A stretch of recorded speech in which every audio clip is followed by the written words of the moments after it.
si Paolo Avellino isiniwalat ang kanyang nararamdaman sa tuwing mayroon silang kissing scene ni Kim Chu.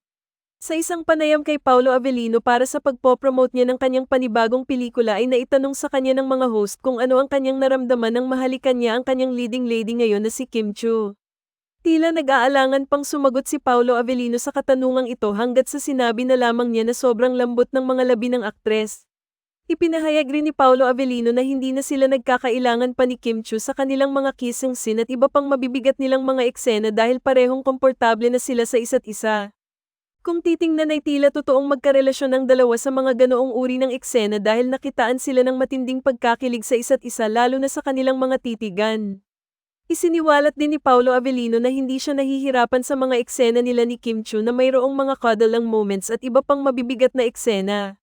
Ayon pa kay Paolo Avellino na bago niya gawin ang isang eksena kasama si Kim Chu ay sinasabihan muna umano niya ang aktres kung ayos lamang ba rito ang kanyang gagawin at kung okay lamang ba para sa aktres na hawakan niya ito sa ilang parte ng katawan.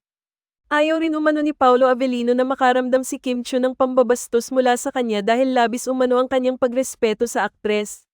Naging maingat rin umano siya sa mga eksena nila ni Kim Chu dahil ayaw niyang makaramdam ng bad impression sa kanya si Kim Chu. Isiniwalat din ni Paolo Avellino na hindi magtatapos sa What's Wrong with Secretary Kim ang pagsasama nila ni Kim Chu dahil magsasama pa sila sa US para sa Bida Kapamilya.